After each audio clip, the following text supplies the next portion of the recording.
Logiste et social.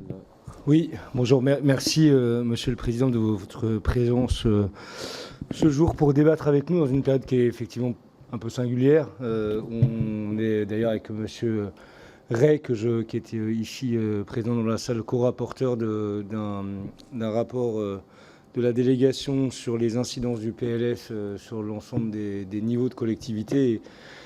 Et je ne sais plus bien si notre travail est toujours d'actualité ou le sera demain, on verra.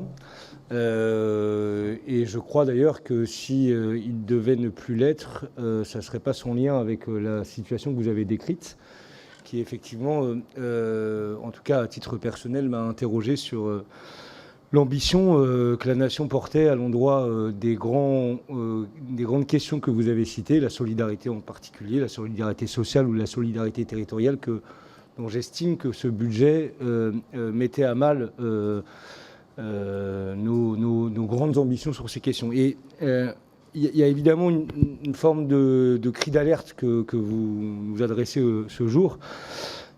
Sur les grandes questions telles la protection de l'enfance ou la prise en considération du quatrième âge dans notre société, si je prends beaucoup de recul, je me dis qu'au moment où nous avons fait les ordonnances de 45, la situation de la France, et singulièrement de l'enfance, puisque c'est de ça dont on parle, était bien plus grave que ce que nous connaissons aujourd'hui. Ça ne nous a pas empêché de nous retrousser les manches et de trouver des solutions.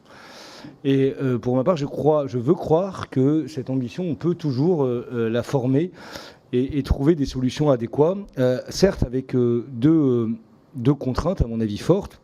Peut-être nous ne serons pas d'accord là-dessus, mais la première, je pense qu'elle fait assez consensus, c'est le financement de la solidarité dans un monde ou dans une société qui crée moins de richesses qu'elle n'en créait auparavant. Je parle là de la désindustrialisation.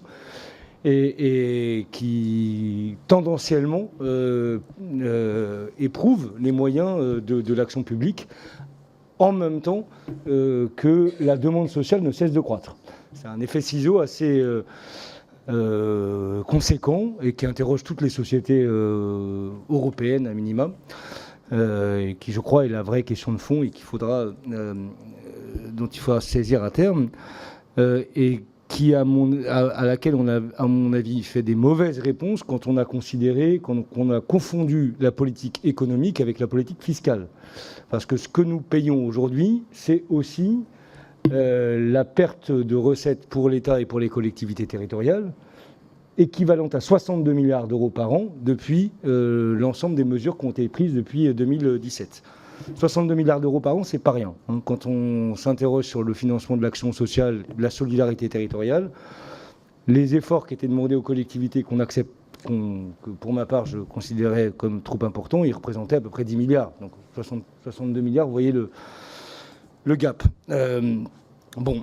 Ces considérations étant prononcées, quelques réflexions pour aller dans votre sens sur la question de la recentralisation. Je pense que ça n'est pas une réponse, et quand bien même ça le serait, qui peut croire un instant que l'État recentraliserait en laissant aux collectivités territoriales l'équivalent de la dépense qu'elles consacraient aux dites AIS, par exemple. Je pense que ce n'est pas un chemin très sérieux. De la même manière que moi, j'interroge aussi la question du millefeuille comme étant un problème, parce que je n'ose considérer qu'en supprimant telle ou telle strate, on transférerait les ressources aux strates qui resteraient. Je finirai en un seul mot, parce que Monsieur le Président de la délégation me rappelle.